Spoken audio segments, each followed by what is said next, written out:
Shalom Growth Center Bekasi. Puji nama Tuhan, kita sudah berada di minggu pertama di bulan Agustus. Saya percaya ada lawatan untuk Bapak Ibu Saudara dan keluarga, amin. Saya undang Bapak Ibu semua bangkit berdiri. Dan saya minta kesediaan buat Bapak Ibu Saudara yang berada di belakang bisa mengisi bangku yang kosong terlebih dahulu di depan. Kita siap memuji nama Tuhan, amin.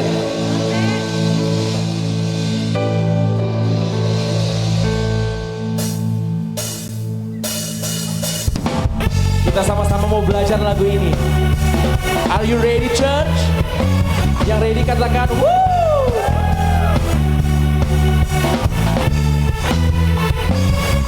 Jiwa bebas terlepas, ku semaut telah terhempas.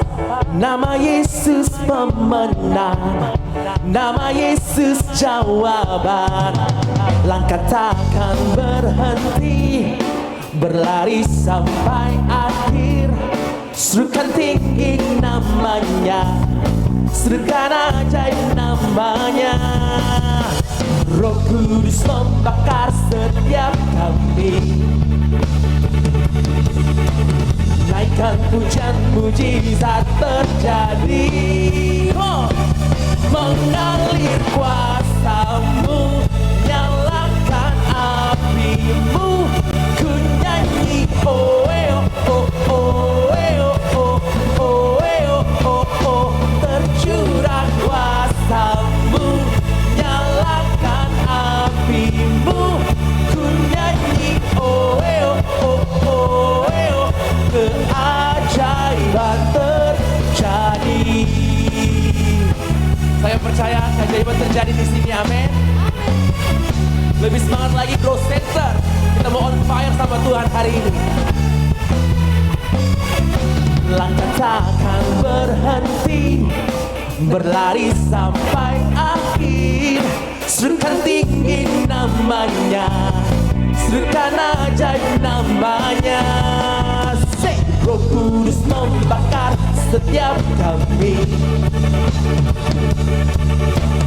Naikkan pujian, mujizat terjadi.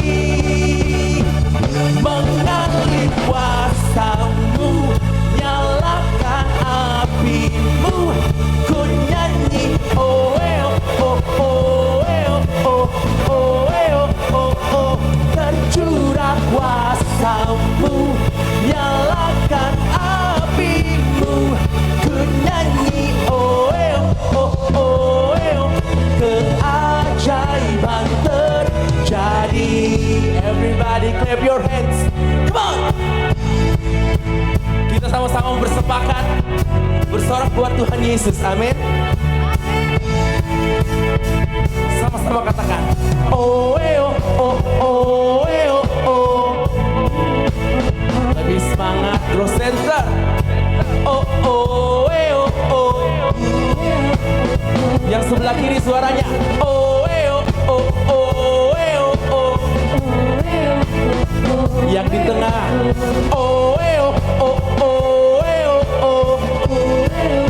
Sebelah kanan jangan mau kalah oh oh oh oh oh. Oh oh oh oh. Satu kali lagi teman-teman. Oh oh oh oh. Everybody let's burn.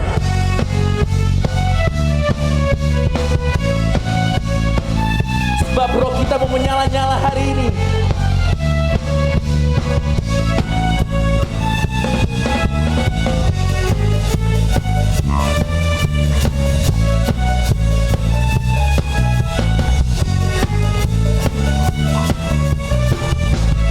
Mari umat Tuhan katakan, Roh Kudus membakar setiap kami. Hey, hey. Roh Kudus membakar setiap kami. Sekali lagi, Roh Kudus membakar setiap kami. Naikkan pujian, mujizat terjadi. Come on Growth Center. Mengalir kuasamu, nyalakan apimu. Ku nyanyi oh oh oh.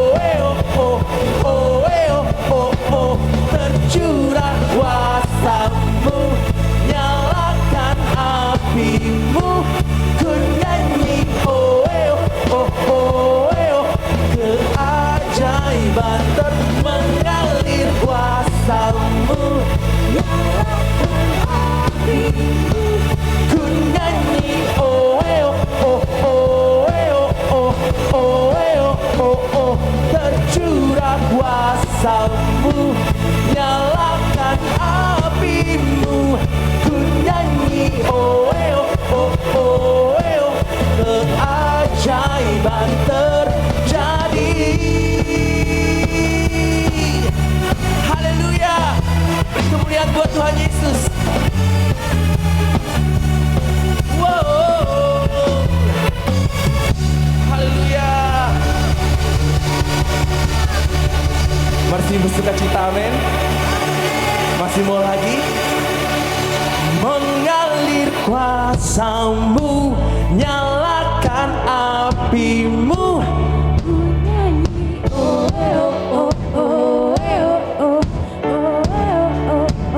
Tercurah kuasa-Mu, nyalakan api-Mu. Ku nyanyi oh oh oh oh keajaiban. Ini pakai gerakannya Bapak Ibu Saudara. Kuasa-Mu, nyalakan api-Mu. Ku nyanyi oh oh oh oh oh oh oh. Tercurah kuasa-Mu, nyalakan api-Mu. Ku nyanyi oh oh oh oh. Keajaiban mengalir kuasa-Mu. Come on. Ku nyanyi oh oh oh oh oh oh. Tercurah kuasa-Mu, nyalakan api-Mu. Ku nyanyi oh oh oh. Keajaiban terjadi. Haleluya, kami percaya Tuhan, keajaiban terjadi di sini. Di kemuliaan buat Tuhan Yesus. Haleluya. Bolehkah lebih lagi kasih kemuliaan buat Raja di atas segala raja, sambil sorakan haleluya. Baik, sebelum duduk Bapak Ibu jemaat Tuhan, bolehkah kasih tos kanan kiri sambil katakan let's burn for the Lord. Let's burn. Haleluya. Silakan duduk kembali jemaat Tuhan.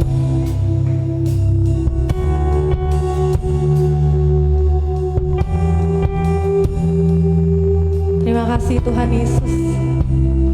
Kami datang di tempat ini. Kami cuma ingin Engkau ya Aba. Biar Tuhan di bulan yang baru ini kami boleh mendengar setiap firman-Mu yang menguatkan hidup kami. Mari buka hatimu lebih lagi. Biar Tuhan Yesus boleh datang dan bertahta di tengah-tengah kita dan melawat setiap kita. Yesus Tuhan, we worship you. Haleluya.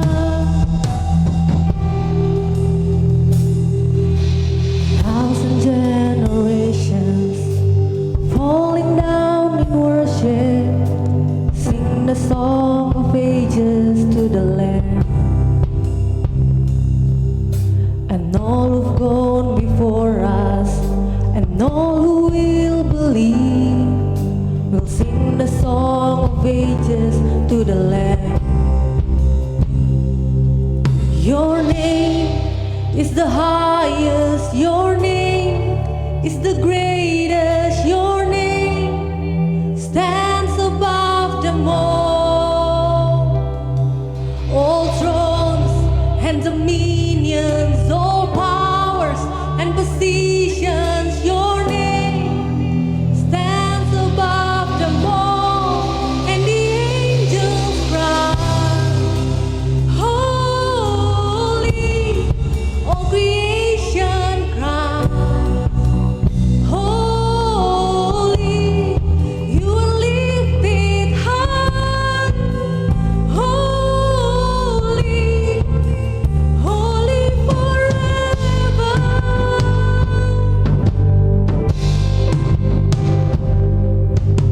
If you've been forgiven and if you've been redeemed, sing the song forever to the Lamb.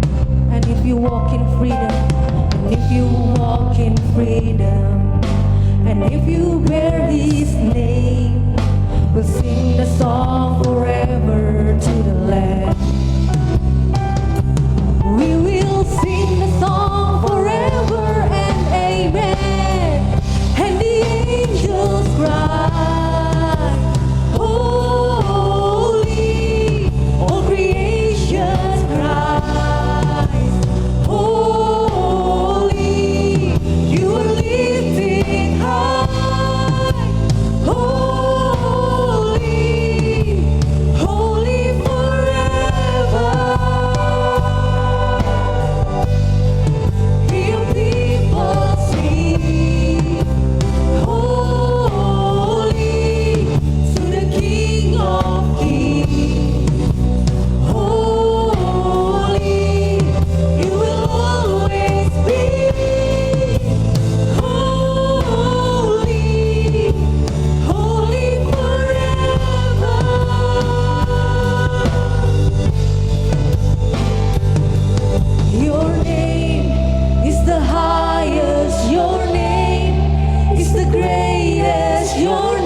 Dia raja di atas segala raja. Above all thrones and dominions, all powers and positions, your name stands above them all. Sing your name is the highest, your name is the greatest, your name stands above them all.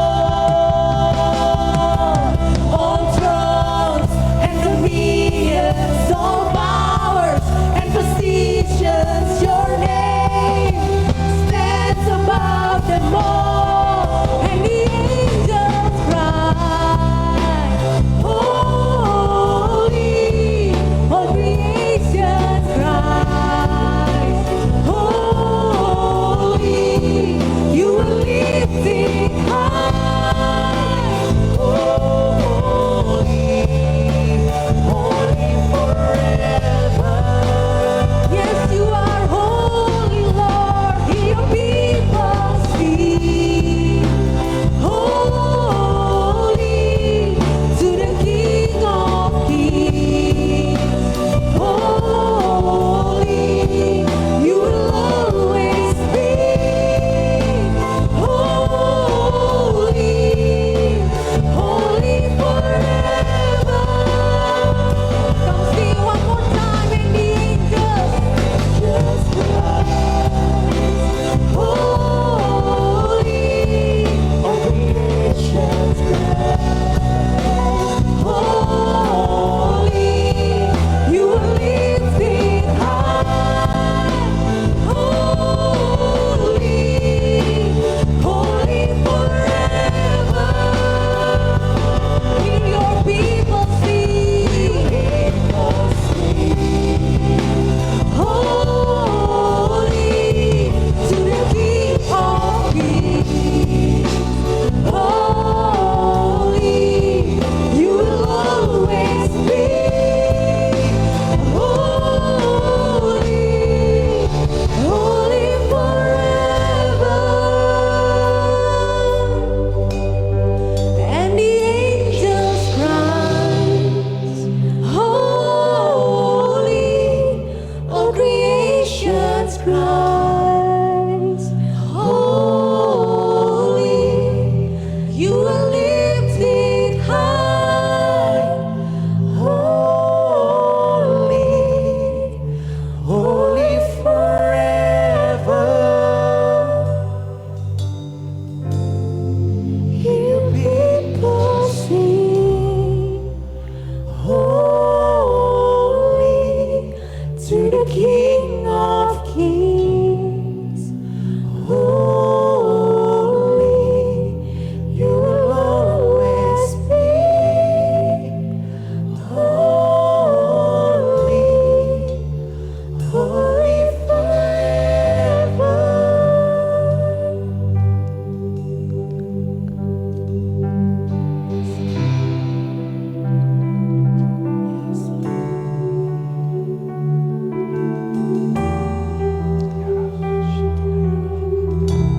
Let the holiness of the Lord come fill in this room, come fill in this place.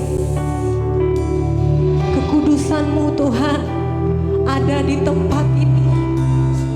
Dan biar semua yang bernafas memuji-Mu, biar semua yang bernafas meninggikan Engkau. Mari saudara, mari terus penuhi ruangan ini dengan pujian-Mu. Mari terus penuhi ruangan ini dengan penyembahan-Mu sama Tuhan. Biar setiap pujian naik ke tahta kudus-Nya. Mari Tuhan, lawat kami di tempat ini ya Aba.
Dimanapun dia berada melayani Engkau ya Tuhan. Lindungi hamba-Mu Tuhan, berikan kesehatan yang sempurna atas hamba-Mu ya Tuhan. Kami tahu Bapa, Kau pakai hamba-Mu ini lebih dahsyat lagi ya Tuhan, untuk menyambut kedatangan-Mu yang kedua ya Tuhan.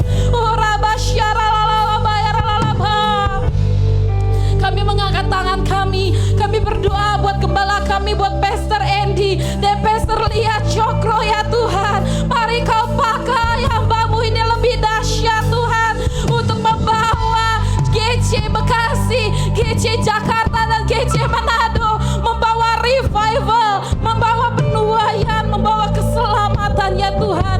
Jagai hamba-Mu, lindungi hamba-Mu ini lebih lagi dengan dahsyat ya Tuhan. Dan beserta tim pastoral yang ada, buat Pastor Monty dan keluarga, buat Pastor Billy dan keluarga, buat Pastor Timmy dan keluarga, dan Pastor Doni dan keluarga, dan juga Pastor Chandra. Tuhan pakai lebih dahsyat lagi ya Tuhan. Ada kesatuan hati untuk memenangkan jiwa, ada visi yang sama, ada misi yang sama, ada langkah yang sama Tuhan. Terima kasih Bapa, terima kasih Tuhan. Mari saudara kita angkat tangan kita buat gembala kita, buat Pastor Julius. Mari lepaskan, mari topang gembala kita saudara, mari topang gembala kita.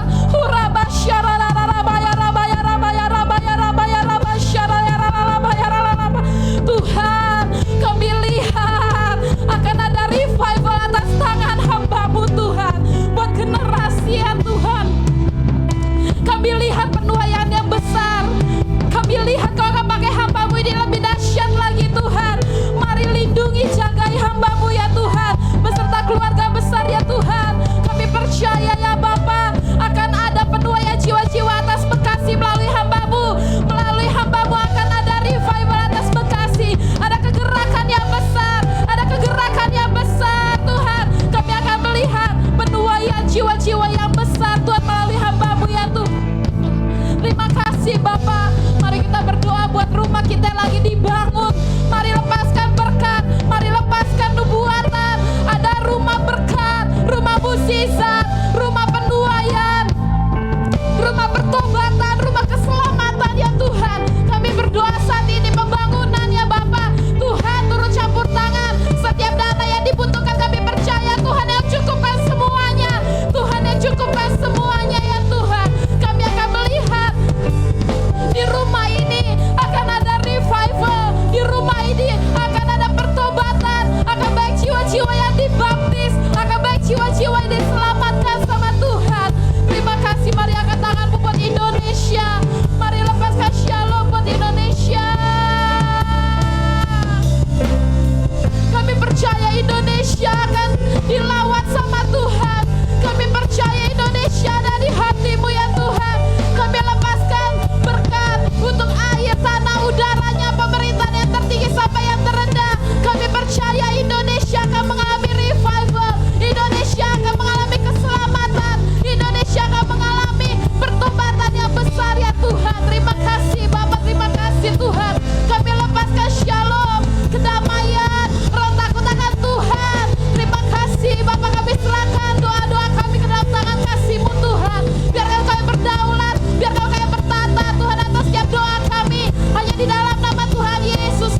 saudara. Shalom.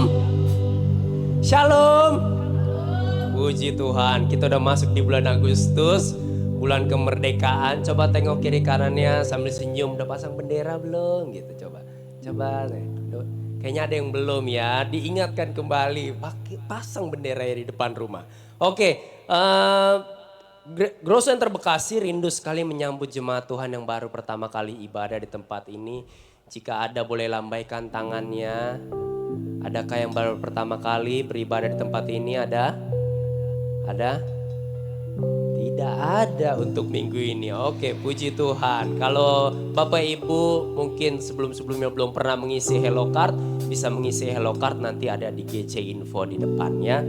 Bapak Ibu, kita akan memberikan persembahan, kita akan memberikan yang terbaik. Bapak Ibu bisa memberikan secara tunai atau langsung scan. Nah, scannya ntar dulu, kita doa dulu ya. Nah, kita akan kalau Bapak Ibu ingin memberikan secara tunai bisa dimasukkan ke dalam amplop, lalu nanti dimasukkan ke dalam kotak ketika ibadah selesai. Sudah siap semuanya? Mari kita berdoa. Bapak, terima kasih, kami bersyukur untuk setiap pemeliharaanmu. Kini kami mempunyai kesempatan untuk memberi. Biarlah ini menjadi penyembahan kami. Salah satu bentuk penyembahan kami di mana kami mengasihi Engkau. Berkati setiap tangan-tangan yang hari-hari ini lagi kesulitan, yang hari ini akan memberi, yang hari ini akan memberi lebih, atau hari ini akan memberi Tuhan lebih dan lebih lagi. Terima kasih Tuhan Yesus. Kami yakin dan percaya hari-hari ke depan adalah hari-hari yang baik di mana Tuhan akan terus menyertai kami. Dalam nama Tuhan Yesus. Haleluya. Amin. Selamat memberi Bapak Ibu, Tuhan memberkati. Pengumuman berikutnya, Growth Center akan berulang tahun yang ke-12. Itu akan diadakan pada hari Minggu depan tanggal 13 Agustus tahun 2023 dan dapat diikuti secara onsite. Akan diadakan di Gandaria City, GBI Gandaria City.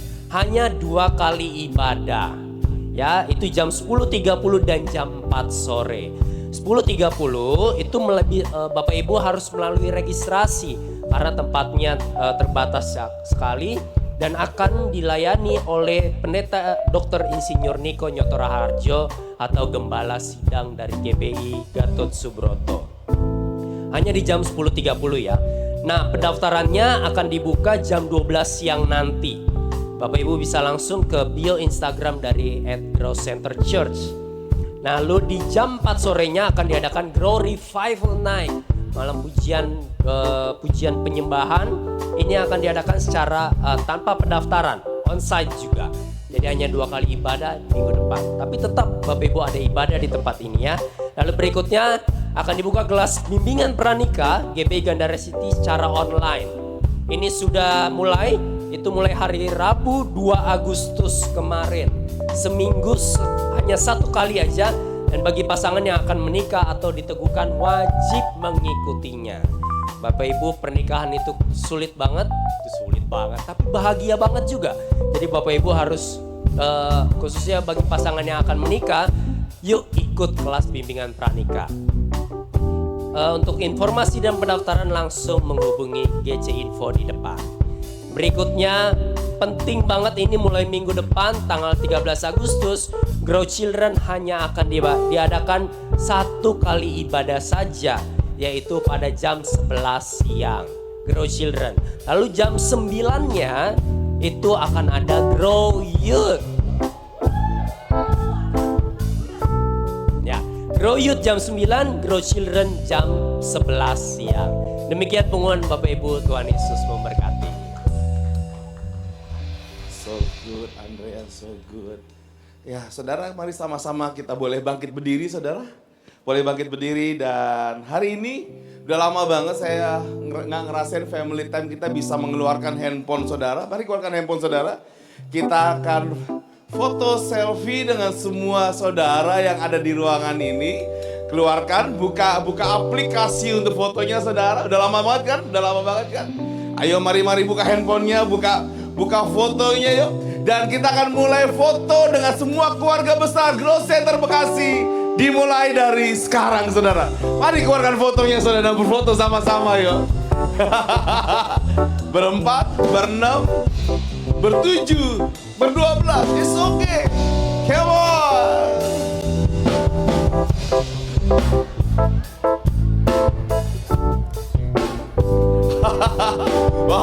Wow, banyak banget.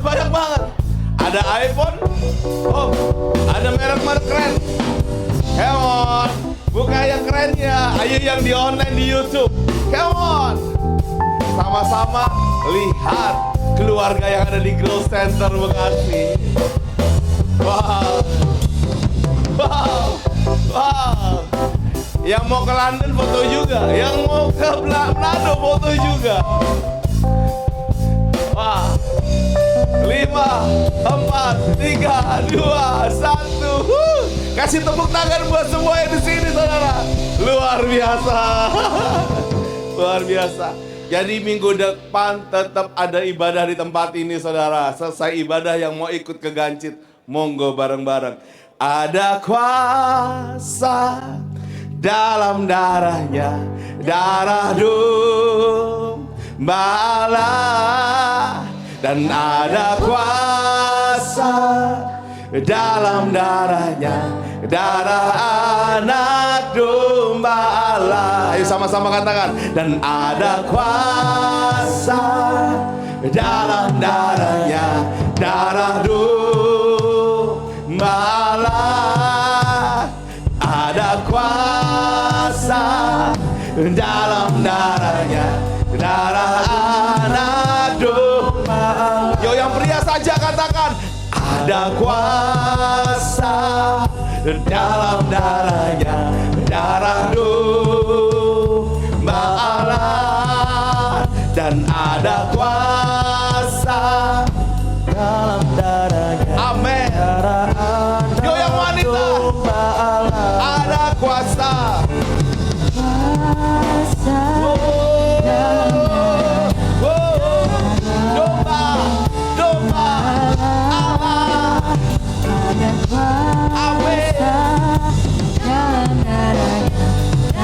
Sama-sama ada kuasa dalam darahnya, darah domba Allah. Dan ada kuasa dalam darahnya, darah anak domba Allah. Dan di dalam nama Yesus Tuhan, kami akan terima pesan Tuhan di Agustus ini. Darah domba Allah. Yang setuju dan percaya sama-sama katakan amin. Kasih tepuk tangan buat Tuhan Yesus, saudara. Silakan duduk, Tuhan Yesus memberkati ya. Tim musik boleh istirahat dulu. Wow, ada kuasa dalam darahnya, saudara. Yang setuju katakan amin. Boleh istirahat. Nah, hari ini saya akan share tentang my duty. Wah, tugas saya, saudara. Karena di bulan ini kita akan bicara sama-sama tentang tugas seorang murid. Dan saya mau bilang bahwa semua pasti akan bilang kalau tugasnya murid pasti belajar. Tugasnya murid pasti ujian. Tugasnya murid pasti jalani proses. Tapi hari ini saya mau bilang seperti ada kuasa dalam darahnya, darah domba Allah. Dan ada kuasa dalam darahnya. Apa saudara? Darah domba Allah. Ini lemes banget sih. Nah, why? Kenapa? Karena ketika kita punya tugas, tugas itu memampukan kita untuk mengerjakan segala sesuatu. Nah, kadang orang berpikir kalau kita bicara tugas seorang murid, my duty, hanya cuma bicara gini. Bicara tentang pergi dan jadikanlah semua bangsa muridnya Yesus. Pertanyaannya adalah, saya punya 3 murid Yesus. Bahkan mungkin sebenarnya lebih dari 3, saudara. Tapi yang saya mau bahas cuma 3. Kenapa? 3 murid Yesus, waktu dia dipanggil Tuhan, apa yang ada dalam hidupnya dia, itu berguna untuk berkata, ada kuasa dalam darahnya. Why?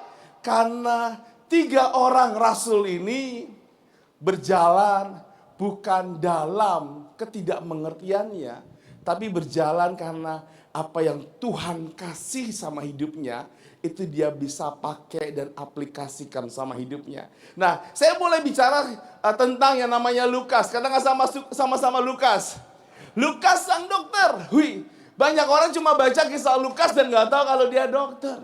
Nah, pertanyaannya, Lukas ini bukan cuma waktu dipanggil doang, dia jadi dokter. Tapi pelayanannya benar-benar jadi dokter, saudara. Jadi banyak orang berpikir, gimana caranya sih Lukas di zaman dulu ada dokter, ada orang yang pintar kesehatan. Saya mau bilang sama saudara, mau dari zaman dulu sampai hari ini semua orang pernah sakit. Siapa di sini yang sering banget sakit asam lambung? Gak usah tunjuk tangan. Anakku yang tunjuk tangan. Siapa di sini yang sering banget sakit kepala atau migran setengah? Siapa di sini, siapa di sini, siapa di sini. Bahkan kalaupun pegel, siapa di sini yang suka totok ataupun segala macamnya. Semua pasti pernah. Dan waktu kita nggak sehat badannya, pasti cari orang yang buat kesehatan kita. Dan Lukas dipakai sama Tuhan, dipanggil sama Tuhan, karena kepintaran yang ada di hidupnya Lukas. Nah, saudara boleh bertanya, mana buktinya, Pastor? Yuk sama-sama kita buka. Kita buka di Lukas 9 ayat 6.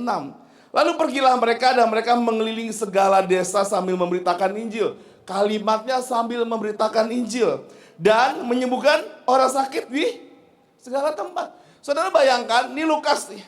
Dia beritain Injil. Wow, saya percaya pasti ada penumpangan tangan. Saya percaya pasti ada nubuatan. Dan ada kesembuhan. Tapi waktu dia, contohnya saudara, dia stroke. Dan dia disembuhkan Tuhan. Esok harinya, dia makan kikil lagi. Dia makan sesuatu yang sangat kolesterol, babi-babi semua dimakan sama dia, saudara. Pertanyaannya, balik lagi jadi sakit gak, saudara? Balik, saudara. So apa yang Lukas lakukan? Dia dipakai Tuhan untuk ngajar firman Tuhan. Tapi dia juga ngajarin, ini loh gak bolehnya. Ini loh, ini kamu kalau misalnya sakit gigi, ini. Semua pada bilang ini obat ini yang bagus. Segala sesuatunya yang berjalan sama Tuhan, berjalan bersamaan juga dengan pengetahuan yang Lukas lakukan, saudara. Dan nggak cuma itu, semua orang mungkin berkata, ini mah nggak membuktikan apa-apa. Dia cuma kalimatnya gini, menyembuhkan orang sakit di segala tempat. Mana buktinya? Pastor Lukas tuh benar-benar dicap sesuatu yang punya gelar. Lanjut, saudara, kita akan buka Kolose 4 ayat 4. Kolose 4 bilang gini, salam kepadamu dari tabib Lukas. Wow. Jadi kalau misalnya Lukas dipanggil Tuhan, saya mau bilang, saudara pun dipanggil Tuhan. Jangan jadi orang yang berkata gini, yang harus nginjil adalah full timer, yang harus nginjil adalah para pemusik yang ada di gereja yang harus nginjil. No. Even engkau dokter, even pekerjaanmu jualan telur seperti saya dulu. Even pekerjaanmu mungkin karyawan. Tuhan mau pakai saudara. Dan gak selesai itu, saudara. Ada lagi namanya Matius. Semua orang tahu, oke, Matius saya tahu. Saudara tahu nggak? Bukan cuma Zakheus, tapi ada Matius yang pemungut cukai.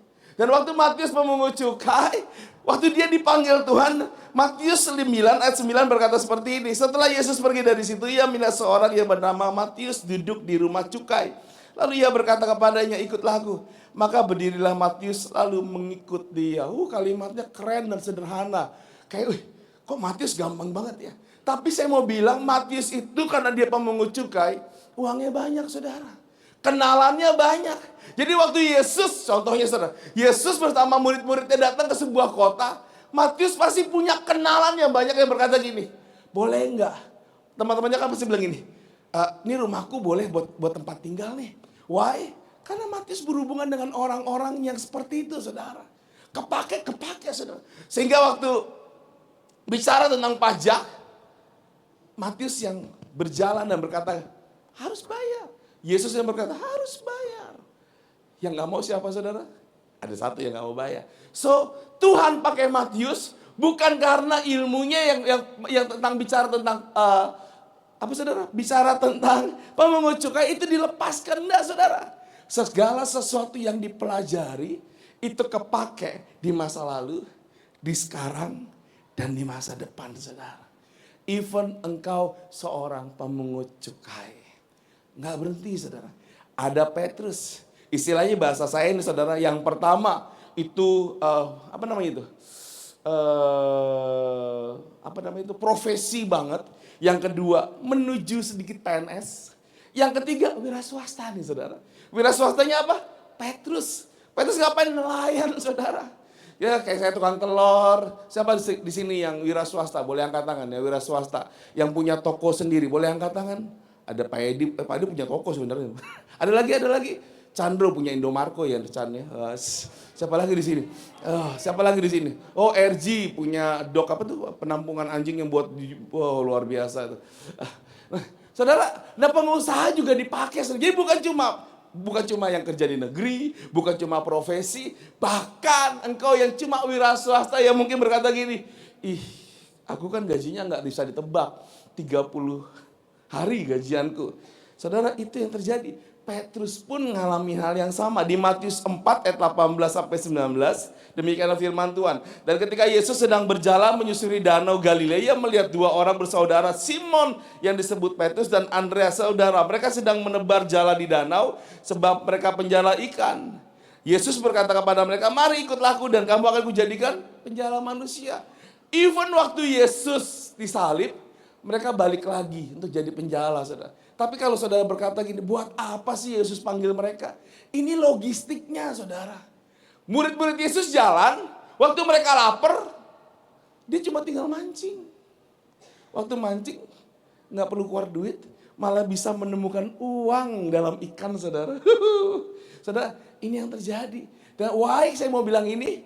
Karena semua profesi mereka terpakai, saudara. Katakan sama-sama terpakai. Jadi kalau saudara kerja hari ini, jangan berpikir gini, pekerjaan saya apa, pelayanan saya apa, bisa aja. No, hidup saudara berguna, pekerjaan saudara berguna, bukan untuk bikin persekutuan doa, saudara. No, untuk ceritain Yesus yang ada di hidup saudara dalam pekerjaan saudara. Kalau ada orang-orang yang berkata, saya mau keluar dari perusahaan nih. Orang yang benar akan bilang gini, jangan. Lihat outlook-nya. Lihat outlook. Saudara, lihat outlook. Apa lihat outlook? Lihat masa depan. Lihat. Kau bisa begini-begini. Oh, wow. Akhirnya dia gak jadi, saudara. Lihat orang yang udah terikat sama hutang. Tiba-tiba ketemu sama orang yang memang bekerja di karya keuangan. Tiba-tiba dia bisa bilang, utang kamu tuh kecil. Buat orang yang utang, gede, gue mau bunuh diri nih, gede, gue udah pusing. Orang yang ngerti keuangan, no. Ini bisa diajarin, dibikin planning, ujung-ujungnya bisa keluar, saudara. Ilmu yang dipakai sama mereka, kepake buat ceritain Yesus secara real, saudara. Jadi kalau saudara berkata gini, ini tugasnya Pastor Julius untuk mimpin KKR di bangsa-bangsa. Saudara, tentu iya. Tapi kita nggak ke bangsa-bangsa, kita nggak ke kota-kota cuma ceritain tentang khotbah doang, saudara. Tapi ada hidup yang dibagikan dan pelajarannya dari tempat Anda bekerja, saudara. Di sini ada Ana, kepala bidan, saudara. Ingat banget, boleh nggak dia izin atau nggak izin, saya udah izin pokoknya. Izinnya dari mimbar, saudara. Dia pernah mau mundur, saudara. Waktu mau mundur saya cuma bilang ini, jangan. Hari ini dia kepala, saudara. Kepala. Dulunya tidak kepala. Pokoknya di jadwal nggak adil. Dia bilang, aduh capek. Sekarang kepala. Waktu jadi kepala saya tanya sama dia, lebih capek nggak? Lebih capek. Tapi kepala butuh proses. Dan waktu dia banyak anak-anak gereja minta bantuan dia untuk ABC di area tentang kehamilan. Orang pada panik, dia nggak panik, saudara. Kenapa? Karena pengetahuan dia dan tanggung jawab dia sudah di atas, saudara. So, jangan pernah anggap remeh tempat di mana engkau ditaruh, saudara. Jangan pernah. Nah, pertanyaannya adalah apakah pekerjaanmu, saudara? Di belakang, di sound system, saudara, itu ada seorang yang pekerjaannya cuma sound engineering, saudara. Tapi semua film, termasuk ada beberapa film Disney yang akan keluar, saudara. Itu dia yang kerjain, saudara. Saya suruh dia untuk kita nonton syuting film yang belum muncul. Dia bilang, gak boleh. Kenapa? Karena ada profesionalisme.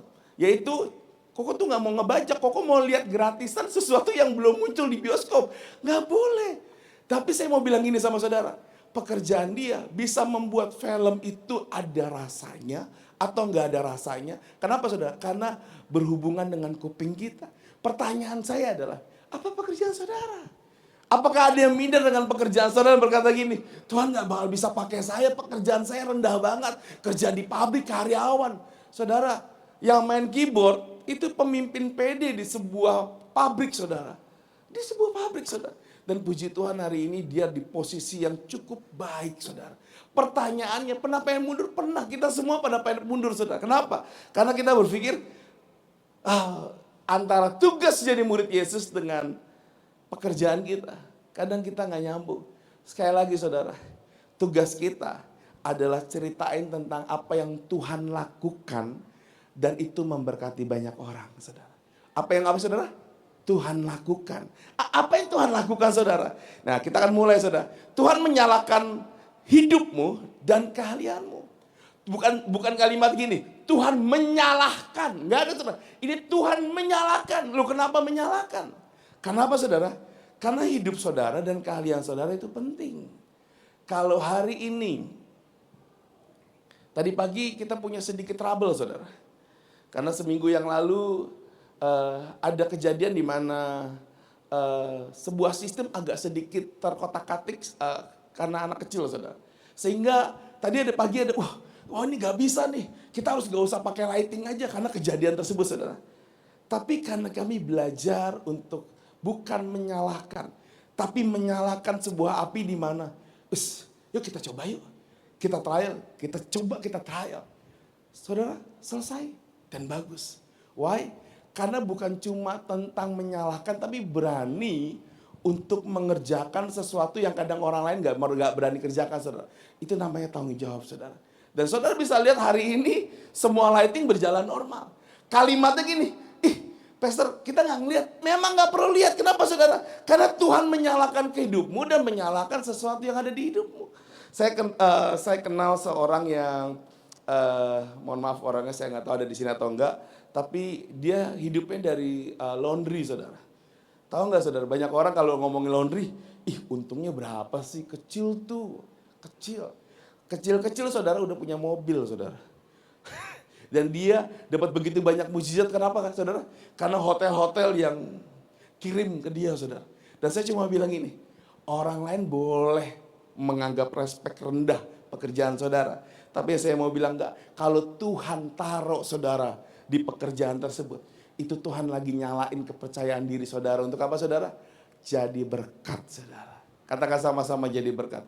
Jadi jangan pernah nganggap enteng pekerjaan saudara, even saudara karyawan. Nah kita akan baca Matius 5 ayat 15 dan 16. Demikian firman Tuhan. Lagi pula orang tidak menyalakan pelita lalu meletakkan di bawah gantang. Melainkan di atas kaki dian sehingga menerangi semua orang di dalam rumah itu. Katakan sama-sama, menerangi rumah. Yakin nih saudara. Demikianlah hendaknya terangmu bercahaya di depan orang supaya mereka melihat perbuatanmu yang baik dan memuliakan Bapamu yang di surga. Ayat ini kalau dibaca, sekedar baca dan akhirnya gini, oke, yang penting pelitanya nyala di atas gantang. Nah pertanyaan saya adalah, bukan sebuah pertanyaan ternyata saudara, tapi sebuah statement. Ayat ini bicara tentang, yang pertama adalah menerangi semua orang di dalam rumah. Kok tiba-tiba menerangi orang di dalam rumah? Karena apapun yang ada di hidupmu, yang ada dalam pekerjaanmu, mau gimana pun caranya saudara, saudara akan berangkat dan pulang kembali ke rumah saudara. Pergi dan pulang kemana saudara? Ke rumah saudara. Bayangkan saudara, kalau saudara jadi orang yang profesi dokter, orang yang orang pajak atau orang apapun, saudara nggak akan tinggal di hotel sepanjang tahun. Saudara akan balik lagi ke rumah. Pertanyaannya kenapa harus balik ke rumah? Kenapa saudara? Karena semua berkat itu, di mana Tuhan bekerja dalam pekerjaanmu, semua itu awalnya dari sebuah hal yang sangat kecil yang namanya rumah saudara. Yang ngerti katakan yes. So ganteng. Kalau misalnya, wah terangnya udah mulai redup karena ditaruh di bawah. Berarti rumahnya gelap. Waktu rumahnya gelap, banyak orang termasuk banyak anak muda lebih seneng kalimat gini. Saya lebih seneng tidur di kantor. Saya lebih seneng ketemu teman-teman di luar. Males pulang ke rumah. Nggak enak di rumah. Pertanyaannya, gimana mau jadi dampak seperti Lukas, Matius, Petrus? Kalau engkau di luar keren banget, tapi tugasmu kalah ketika engkau ada di dalam, saudara. Yes, nanti Pastor akan jelasin sesuatu yang pagi tadi saya sangat diberkati. Yang kedua adalah bercahaya di depan orang. Hah, kok bercahaya? Pastor, waktu kita bicara tentang profesi, aku udah ngerti nih, profesiku akan dipakai sama Tuhan. Tapi kenapa ini ngomongin tentang aku, dan aku ya? Tentang rumahku, terus apa saudara? Bercahaya di depan semua orang, terus melihat perbuatan yang baik.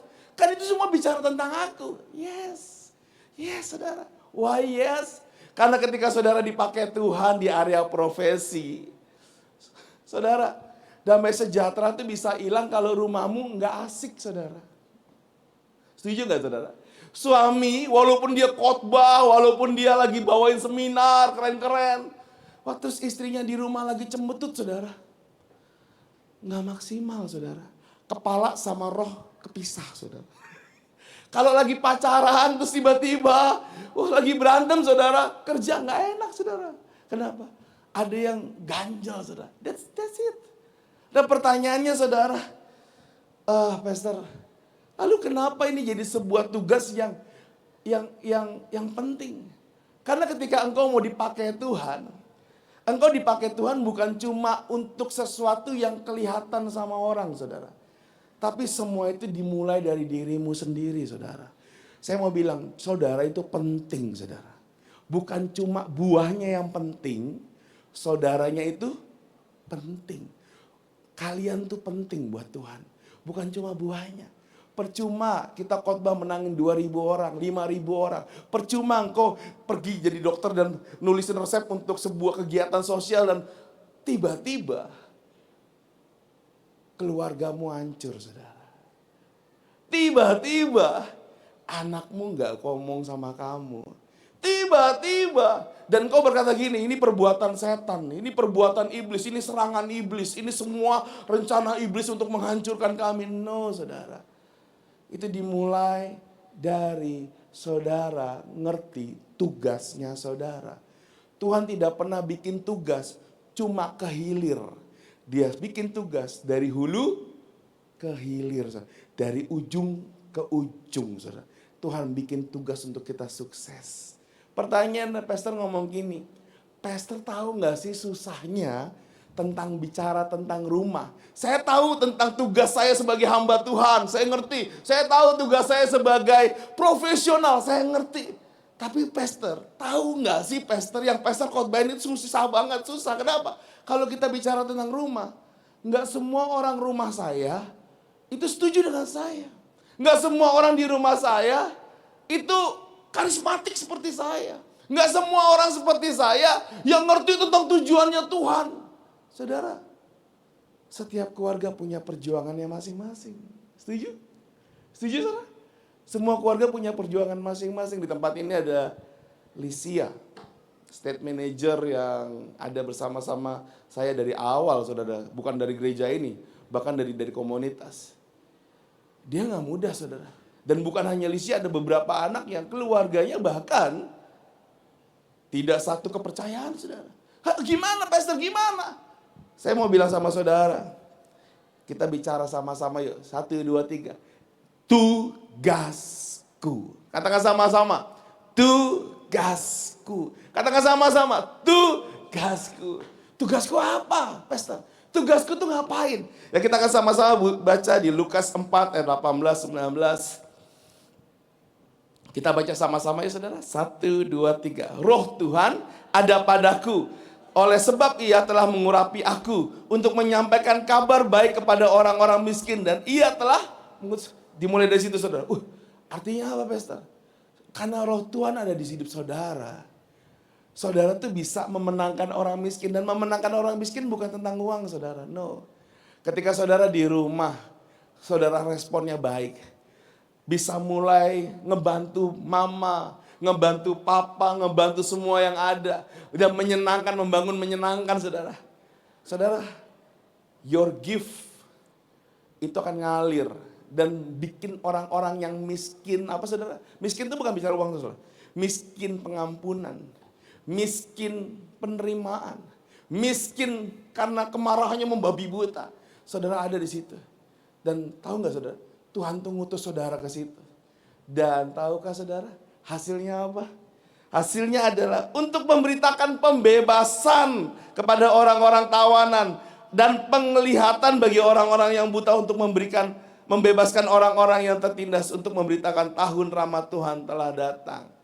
Endingnya, saudara akan ngerti, pekerjaan kecil apapun yang saudara selesaikan dalam area rumah, saudara akan ngerti tugas saudara adalah bikin diri saudara terbangun. Dan waktu saudara terbangun, suara saudara itulah the word of God. Suara saudara adalah kata-katanya Tuhan yang keluar dari Bible. Kenapa? Dan itu bisa memerdekakan banyak orang. Kayaknya kalimatnya bagus, Pastor, jalaninya susah. Saya panggil istri saya, saudara. Kenapa susah? Karena buat pria paling senang jago ngomong. Tapi tahukah saudara, pergumulan gak cuma di pria, ada di wanita saudara. Dan saya persilakan istri saya untuk share apa yang jadi bagiannya dia sambil saya menunggu bangku. Oke, Bapak Ibu, ini testimoni. Saya nggak khotbah, karena yang khotbah suami saya. Ini kehidupan saya selama 43 tahun, usia saya 43. Jadi, dan saya menikah waktu usia 18 tahun. Lalu sekarang usia pernikahannya 25 tahun. Jadi ini testimoni, ini kesaksian saya. Sebagai seorang wanita yang diselamatkan Tuhan, yang dibaptis gitu ya, yang rindu melayani Tuhan, saya punya tugas sebagai seorang istri. Di Efesus 5 ayat 22 sampai 24. Ini ayat yang saya terima dengan mutlak. Sebelum saya nikah, saya hafal ayat ini. Saya harus tunduk, saya harus taat kepada suami gitu. Mutlak karena seperti kepada Tuhan. Jadi saya terima dengan sepenuh hati tanpa penyangkalan. Tapi Bapak Ibu, karena ayat ini pun saya punya julukan buat suami saya. Julukannya adalah Superman. This is my Superman.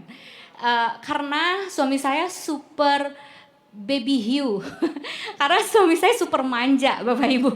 Super manja banget, tapi dia juga super tanggung jawab. Super tanggung jawab.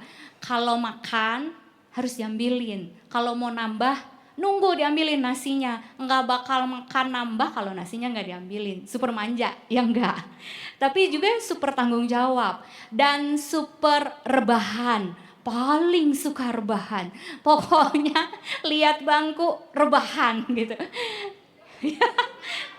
Bener kan? Jadi, tapi suami saya juga super pekerja keras. Waktu jadi tukang telur, pengusaha, suami saya rajin kok kerjanya, rajin banget, malah ikut ngangkat sama karyawan, truk yang isinya telur 5 ton, dia ikut angkat gitu, makanya sekarang suka saraf kejepit.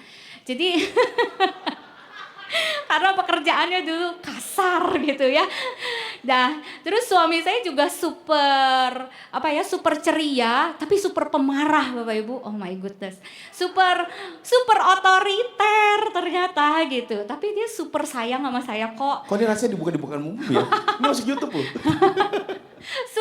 super otoriter, tapi super sayang. Jadi kalau saya punya keinginan, saya pengen beli sesuatu, kalau dia nggak bisa kasih, dia pasti pusing 7 keliling, ya enggak? Tapi this is true. Dia super banyak banget super.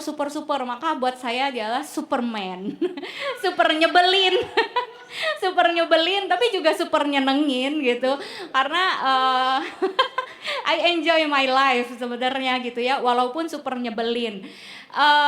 Di ayat ini Bapak Ibu, saya ngerasa gini, dalam perjalanan rumah tangga saya kan istri, saya kan punya perasaan, saya kan punya visi, saya juga punya mimpi. Tapi kenapa hanya visi kamu, kenapa hanya mimpi kamu gitu? Kenapa suka marah-marah? Kenapa suka bentak saya gitu?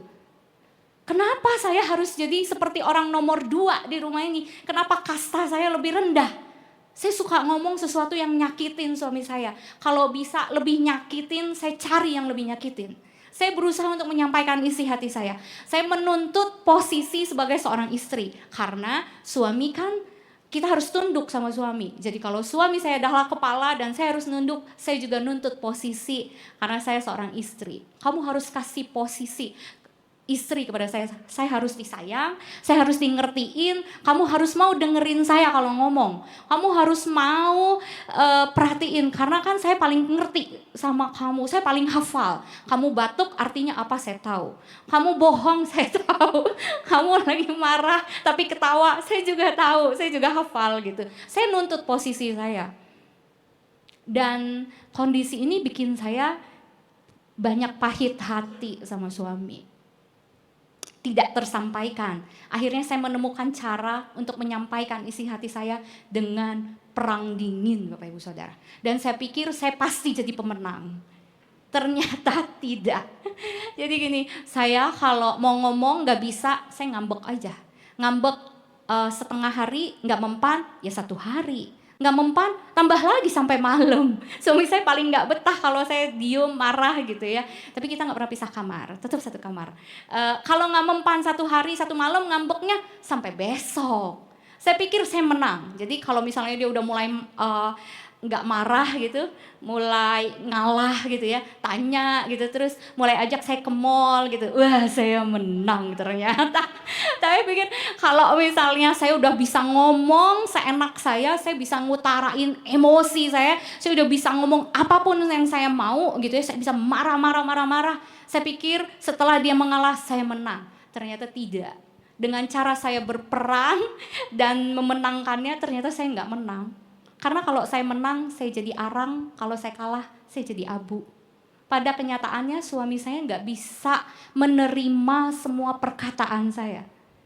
Saya pikir dengan saya marah, dengan saya menjelaskan, dengan saya marah menggunakan kata-kata yang paling menyakitkan, paling dalam gitu, sampai ke hatinya paling dalam. Saya pikir dia akan mengerti dan menerima. Ternyata tidak. Yang penting saya nggak marah, yang penting rumah aman, nggak ngambek lagi, udah. Dia ngerti? Enggak. Dia paham? Tidak, 100%. Jadi kalau saya marah 100%, dia terima 0. Ya dia cuma tahu rumah kacau, gak asik, gak enak. Jadi cara bungkamnya, apapun dia lakukan supaya bungkam saya gak dia.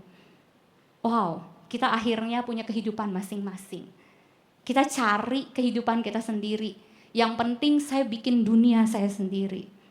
Yang penting suami saya di rumah beres, makan, minum, kerja, rumah rapi. Udah, anak saya makan, minum, sekolah rapi. Sudah, saya cari dunia saya sendiri. Saya bikin saya happy. Saya paling suka tidur sampai malam. Saya suka nonton film rally gitu ya. Jadi nanti saya bisa tidur jam 2 pagi, bisa tidur jam 1, bahkan sampai jam 3. Karena saya suka nonton. Dulu saya suka drakor, saya suka film Turki, saya juga suka film-film lepas, pokoknya saya nonton gitu. Dan suami saya terserah mau apa, kita nggak pernah deep talk, kita nggak pernah ngobrol panjang dalam gitu ya, bahasa kasih kita rasanya juga berbeda sekali gitu. Dan itu berlangsung lama, sampai akhirnya kita kena badai ekonomi tentunya. Seringkali, sudah berapa kali kita ngomong kalau kita pernah bangkrut, jatuh gitu. Dan itu dalam, enggak cuma pernikahan yang hancur, hubungan kami suami istri, dan juga saya sebagai seorang ibu. Efesus 6. Bicara soal ini, saya seharusnya jadi ibu yang bimbing anak-anak saya untuk menghormati Tuhan, menghormati ayah dan ibunya. Tapi saya melakukan ke anak-anak saya kadang melampiaskan rasa marah, rasa kesel, rasa pahit hati saya ke anak-anak saya, ke Gerald dan ke Alin. Saya pikir mereka makan, minum, beli baju, mereka nonton TV, di rumah ada wifi cukup. Bapak Ibu tahu waktu Alin kira-kira kelas 5 SD. Kan tadi udah izin ya. Tadi udah izin. Jadi saya pernah gini, di sekolah biasanya ibu-ibu kan ada geng ibu-ibu, ada grup ibu-ibu gitu. Tiba-tiba ada ibu-ibu yang telepon saya bilang, "Mam, kamu tahu nggak anak-anak kita punya masalah loh. Dan anak kamu tuh gini.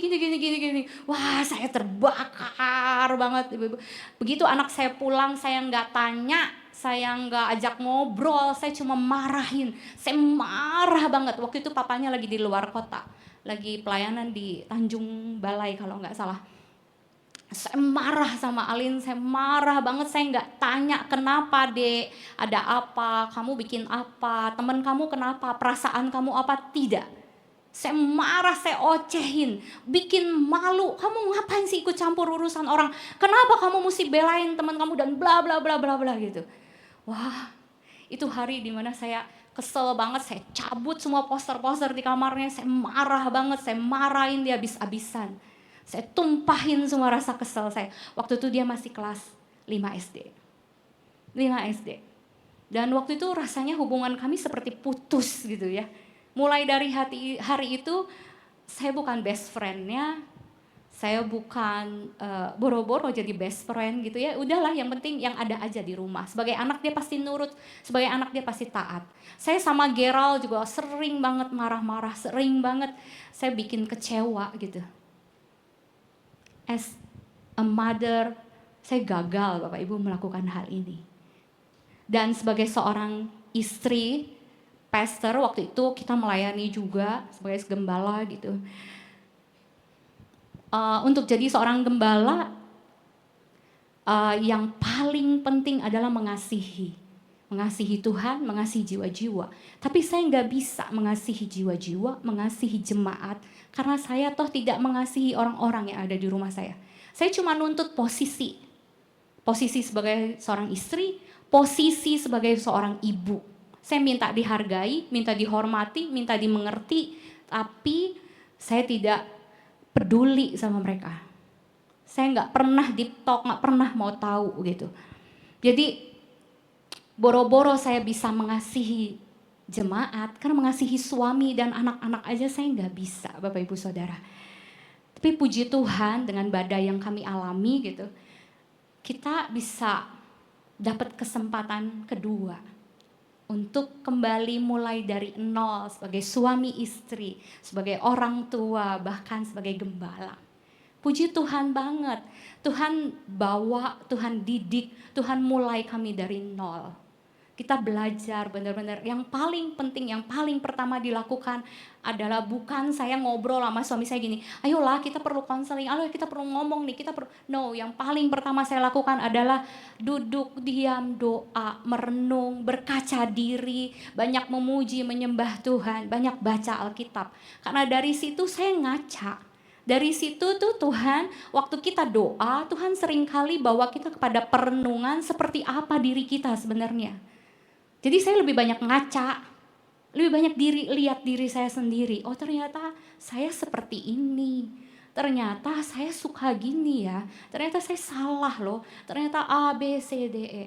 Dan itu kesempatan Tuhan untuk memperbaharui. Karena waktu kita baca Alkitab, Alkitab itu adalah firman Allah dan firman Allah itu adalah Allah sendiri. Amin. Dan di situ Tuhan bekerja, Roh Kudus memperbaharui, Roh Kudus mengingatkan begitu banyak hal yang kita lakukan yang salah. Dan kembali kepada Efesus 5 ayat 22 sampai 24. Di kesempatan yang kedua, di mana Tuhan memperbaharui, Tuhan yang memperbaharui. Saya belajar bahwa seorang istri harus tunduk kepada suami, bahwa ini memang mutlak, ini perintah Tuhan. Dan ini adalah skemanya Tuhan dalam rumah tangga, strukturnya Tuhan dalam rumah tangga. Saya percaya ini adalah firman Tuhan, dan saya percaya firman Tuhan itu membawa kita kepada rancangan yang terbaik, rancangan damai sejahtera bukan kecelakaan. Jadi saya melakukannya karena saya punya iman sama Tuhan. Saya percaya kalau saya nurut tunduk sama suami, saya nggak akan terzolimi. Saya nggak akan dibuat oleh Tuhan jadi orang yang punya kasta kedua. Saya nggak akan dibuat oleh Tuhan jadi orang yang tidak dimengerti, tidak disayang dan bla bla bla. Tuhan pasti tanggung jawab sama apa yang Tuhan suruh, sama apa yang Tuhan perintahkan. Saya punya iman bahwa saya punya iman kepada Tuhan, maka saya lakukan perintah Tuhan, mengajarkan tentang kehidupan, tentang gimana saya jadi seorang istri. Jadi gimana kalau misalnya suami kita salah, kita biarin aja? Betul Bapak Ibu, kalau saya bisa sampaikan, saya bisa ngomong dan dia bisa dengar, oke, puji Tuhan. Tapi kalau enggak, let it go.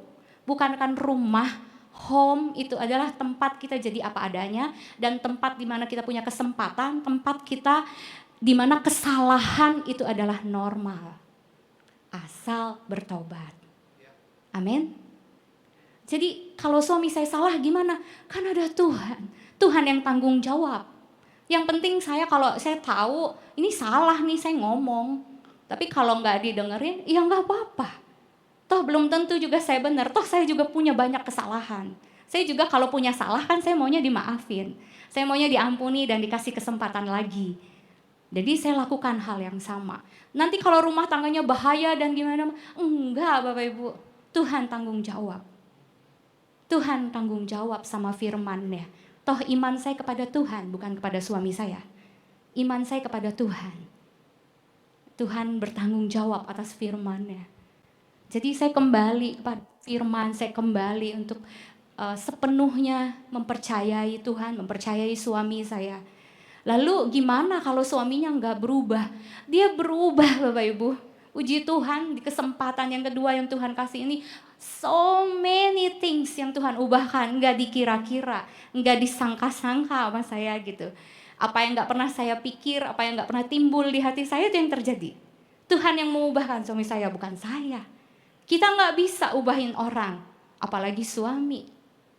Kita nggak bisa. Tuhan bisa. Tuhan lakukan dengan ajaib tentu karena memang Tuhan itu ajaib. So kalau wanita-wanita di sini, come on, mari percaya sama Tuhan. Mumpung dari belum punya suami, bangun dirimu untuk punya iman yang kuat. Percaya sama Tuhan. Amin ibu-ibu. Amin wanita-wanitanya Tuhan. Jadi waktu saya dulu nuntut posisi saya sebagai istri gitu ya.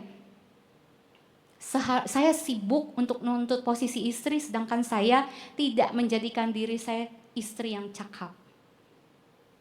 Saya lupa untuk bikin rumah saya penuh dengan tertawa, penuh dengan damai sejahtera.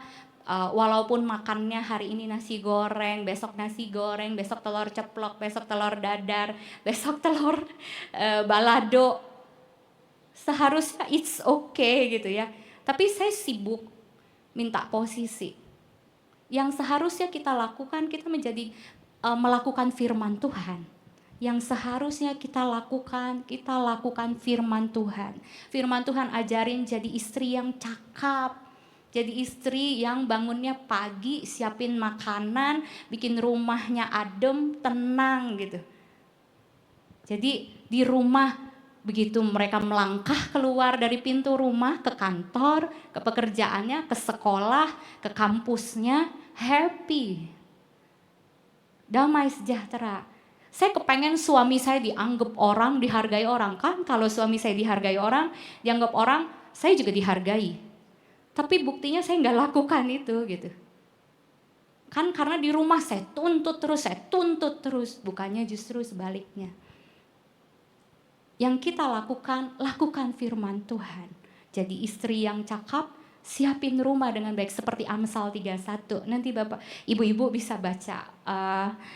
Wanita-wanita di GCB bisa baca di rumah Amsal 31 ayat 10 sampai 31. Itu banyak banget yang kita harus kerjain loh. Daripada kita sibuk untuk ngatur suami. Daripada kita sibuk untuk ngomong kamu harusnya A, B, C, D, E gitu. Saya lupa melakukan apa yang harus saya lakukan. Kalau saya atur suami saya, kalau saya ngarahin suami saya sedemikian rupa, dia jadi suami takut istri.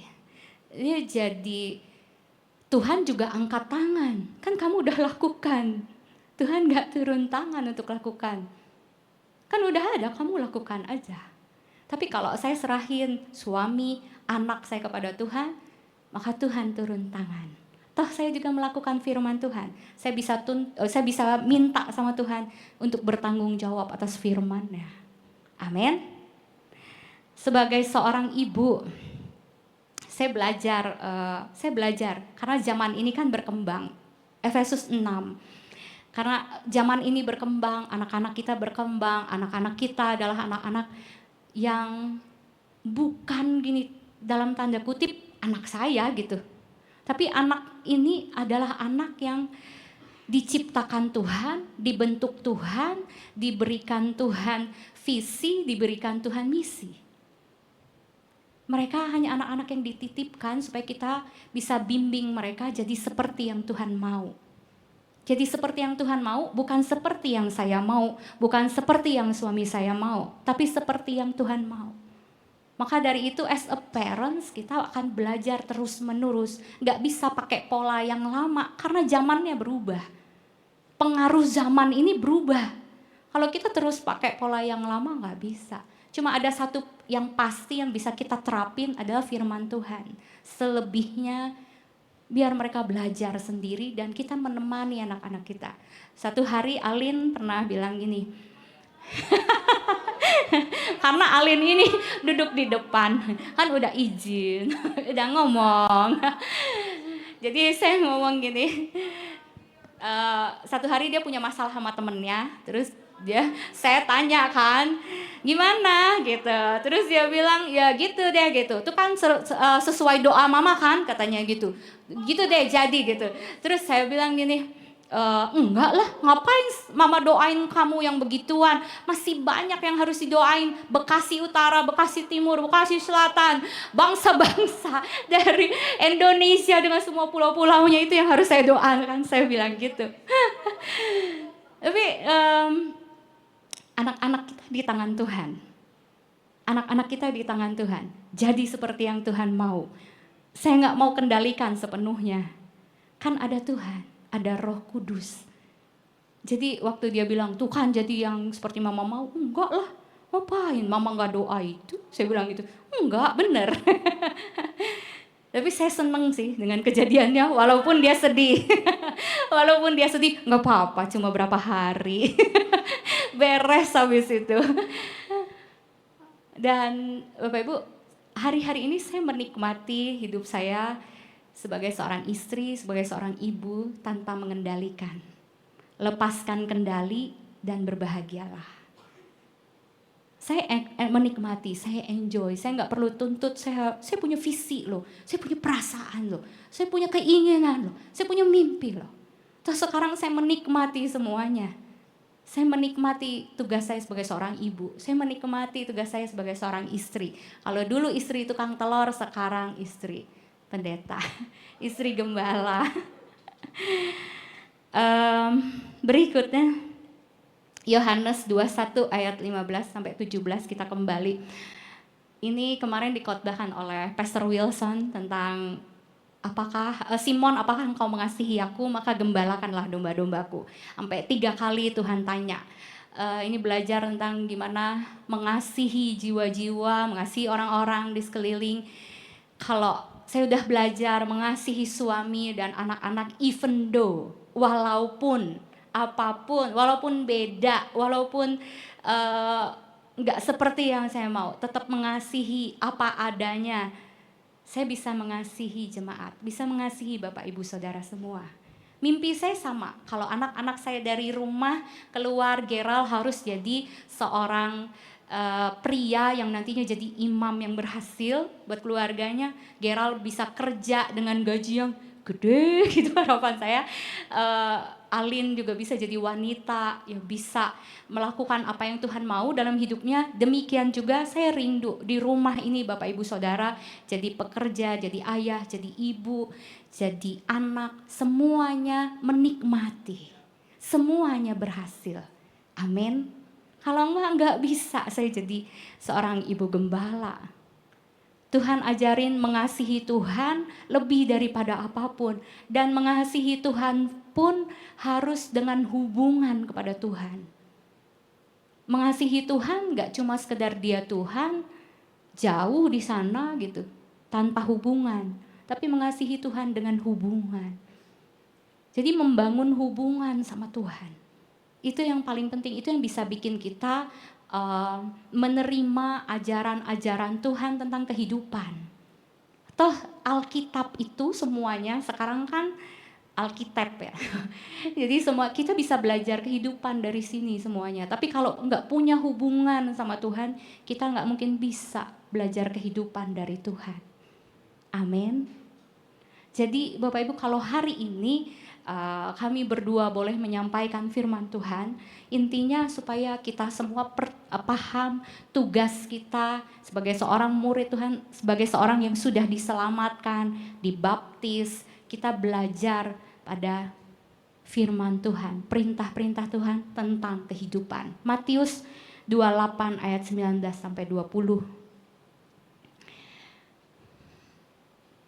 Karena itu pergi jadikan semua bangsa muridku, baptis mereka dalam nama Bapa, Anak, dan Roh Kudus. Dan ajarlah mereka melakukan segala sesuatu yang telah kuperintahkan kepadamu. Dan ketahuilah aku menyertai kamu senantiasa sampai kepada akhir zaman. Kita udah terima keselamatan, mungkin dari bayi, dari perut udah Kristen. Tapi mungkin juga baru gitu ya. Kita dibaptis, kita dalam nama Bapa, Anak, dan Roh Kudus, dan tugas kita adalah melakukan segala sesuatu yang Tuhan perintahkan. Perintah Tuhan itu di dalam Alkitab, sekali lagi saya mau bilang bahwa itu tentang kehidupan. Gimana kita kerja, gimana kita jadi suami, gimana kita jadi istri, gimana kita jadi anak, semuanya ada di Alkitab. Ada Bapak Ibu. Makanya kita perlu punya hubungan yang dekat sama Tuhan melalui doa, baca firman setiap hari. Amin. Dan yang terakhir ayatnya. Boleh yang terakhir? Yohanes 14 ayat 26. Tetapi penghibur yaitu Roh Kudus yang akan diutus oleh Bapa dalam namaku. Dialah yang akan mengajarkan segala sesuatu kepadamu dan akan mengingatkan kamu akan semua yang telah kukatakan kepadamu. Kalau lagi baca Alkitab saya suka gini, wah ayatnya dahsyat banget, keren banget. Tapi saya sekarang suka mikir gimana cara inget nih ya. Aduh semoga nanti kalau lagi ada problem ayat ini keluar jadi saya tahu apa yang harus saya lakukan. Tapi seringkali kan kita nggak bisa ingat semuanya. Tapi setiap kali hal itu terjadi, itu muncul dengan sendirinya. Karena ada Roh Kudus yang menyertai kita. Amin Bapak Ibu Saudara. Mari kita sama-sama bangkit berdiri. Yang pria bukan berarti gede kepala, saudara. Saya belajar ketika lihat istri saya berubah dan saya nggak berubah, betul. Kita berurusan dengan Tuhan, saudara. Kadang kita berpikir apa yang kita lakukan, mohon maaf saudara, di dalam gelap nggak ketahuan, saudara, nggak ketahuan. Tiba-tiba saya bisa lihat kok nggak enak ya, kok tiba-tiba Tuhan lakukan sesuatu sama sesuatu dalam hidup saya. Saudara. Dan waktu terang itu muncul, saya ngerti Tuhan nggak pernah main-main dalam area rumah, saudara. Amin. Kalau saudara dalam usaha, dalam profesi saudara diberkati melimpah-limpah, istri saudara nggak tahu dia udah menjalankan apa yang seperti istri saya share, taat, tunduk. Tapi saudara bermain-main dengan api. Urusannya kepala keluarga itu sama Tuhan, saudara. Pertanyaannya, sanggup gak kita lawan Tuhan, saudara? Sanggup gak anak-anak pria lawan Tuhan? Sanggup gak, saudara? Dan saya jujur, saya gak sanggup, saudara. Bahaya, saudara. Bukan bahaya, lebih dari bahaya. So, waktu saya belajar tentang tugas seorang murid, bapak-bapak, kita adalah guru. Lagi jadi guru. Anak-anak lagi belajar dari kita. Anak-anak lagi apa, saudara? Lagi belajar dari kita. Tapi suatu saat, anak-anak akan jadi siapa, saudara? Akan jadi guru juga, saudara. Waktu saya belajar ini, saya mulai berpikir, kalau kita bicara tentang tugas seorang murid, semua akan bicara tentang pelayanan di mimbar. Tapi hari ini, seperti saya awal bilang, semuanya balik ke rumah, saudara. Semuanya apa, saudara? Balik ke rumah. Semua balik ke rumah. Pesta tapi rumah saya kan neraka. Sesuatu es batu ditaruh di matahari pun saudara, mungkin awalnya nggak ada rasanya saudara. Tapi esnya terus tambah banyak saudara. Hidrogennya terus tambah banyak. Nitrogennya terus tambah banyak. Hidrogen dan nitrogen tambah banyak.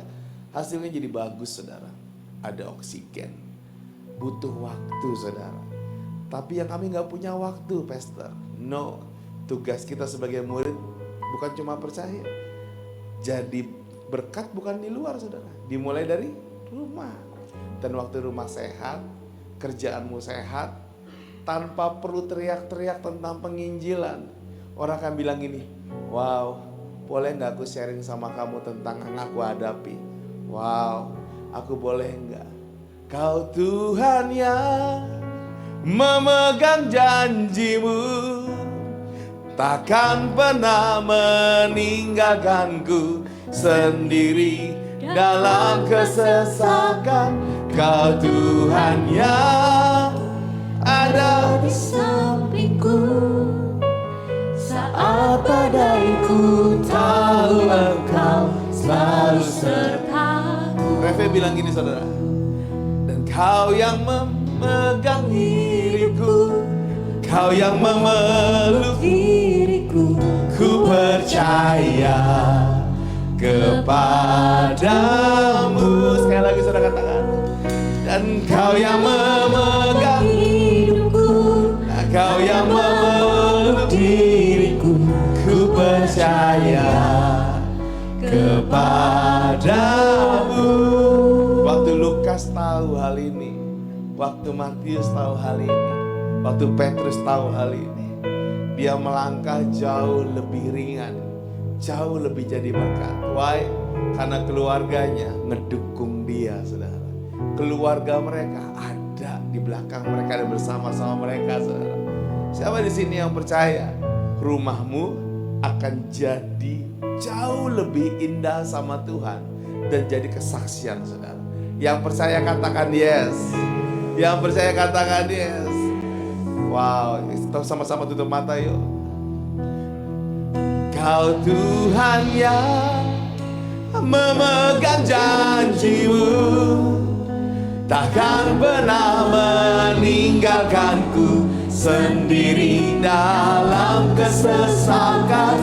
Kau Tuhan yang ada di sampingku, saat badaiku, tahu Engkau selalu serta. Sekali lagi katakan, Kau Tuhan, Kau Tuhan yang memegang janjimu, takkan pernah meninggalkanku sendiri dalam kesesakan. Kau Tuhan yang ada di sampingku, saat badaiku, tahu Engkau selalu sertaku. Kau Tuhan yang memegang janjimu, takkan pernah meninggalkanku sendiri dalam kesesakan. Kau Tuhan yang ada di sampingku, saat badaiku, tahu Engkau selalu sertaku. Sambil tutup mata, Engkau yang berkata, Tuhan bangun aku Tuhan, bangun aku di rumahku Tuhan, bangun aku dengan keluargaku Tuhan, bangun aku di tempat pekerjaanku Tuhan, bangun aku ya Tuhan. Yang Kau yang berkata, Tuhan bangun aku, taruh kedua belah tanganmu di dadamu saudara. Yang Tuhan berkata, yes, keluargamu lagi dibenahi, yes, rumahmu lagi dibenahi, yes, it's you. Ini firman Tuhan buat kamu. Ya, ini Tuhan ngomong lagi buat kamu. Wow. Dan aku berdoa buat yang taruh tangannya di dada Tuhan. Aku percaya di tahun Tuhan membangun kami, di tahun Tuhan sedang membangun kami Tuhan. Kami punya tugas yang jadi emas, yang jadi berlian ketika kami menyelesaikan hal-hal dasar dalam hidup kami Tuhan. Kami percaya dari rumah kami jadi rumah kediaman-Mu, jadi betaninya Tuhan, rumahnya Tuhan. Dan aku percaya Tuhan, Setiap keluarga punya testimoni di mana Tuhan bekerja secara dahsyat dan luar biasa. Dan banyak tetangga, banyak lingkungan yang berkata, kami mau kenal Tuhan, kami mau kenal Tuhan. Terima kasih Tuhan buat siang ini, terima kasih Bapak. Siang ini juga kami mau berdoa Tuhan buat para praying, orang-orang yang lagi Mari butuh, sama-sama angkat tangan kita. Bapak butuh Ibu. didoakan Tuhan. Kami mengangkat tangan buat setiap praying for Tuhan. Kami berdoa untuk bisa mempunyai anak dalam nama Yesus, amin. Pekerjaan diberikan kelancaran, amin. Hutang segera lunas, amin, dalam nama Yesus. Diberikan kekuatan, kelancaran proses melahirkan dalam nama Yesus. Sehat sampai melahirkan Tuhan. Anak dan ibu dan bayi aman Tuhan. Kesembuhan dan pemulihan untuk teman kantor yang sedang diopname dalam nama Yesus, sembuh total. Opa diberikan kekuatan, kesehatan, jalan keluar dari permasalahan yang sedang dihadapi. Sembuh, sehat, dapat jalan keluar dalam nama Yesus. Mama mau kembali beribadah di gereja lagi, amin. Orang tua diberikan kesehatan, amin. Pekerjaan Bapak diberkati, selalu dilindungi Tuhan, amin. Perjalanan dinas luar kota disertai Tuhan, amin. Disembuhkan dari sakit, demam, dan diare dalam nama Yesus. Dan ini yang dijawab Tuhan. Terima kasih Tuhan, keluarga Om kembali rukun. Yes, dalam nama Yesus terima kasih. Anak selama 3 hari demam sudah sembuh total. Puji Tuhan, persalinan kakak ipar berjalan dengan baik. Bersyukur tidak mengalami luka berat apapun saat kecelakaan. Bersyukur teman dilindungi dari badai taifun di Taiwan. Puji Tuhan diberi kesehatan seluruh keluarga. Puji Tuhan anak kembali sehat setelah mengalami buang air kecil berdarah. Puji Tuhan sudah diberi pekerjaan yang baik. Dan puji Tuhan mama disembuhkan dari kolesterol dan gula darah tinggi. Wow, thank you God. Dan puji Tuhan saudara, seperti tadi kita sudah mulai doa buat gedung kita saudara. Puji Tuhan kita sudah mulai membangun interior dalam gedung saudara. Boleh ada fotonya, kita sudah mulai membangun interior saudara. Makanya mungkin saudara tadi bilang dengar sekolah Microchildren kita akan cuma 1 kali ibadah saudara. Kenapa?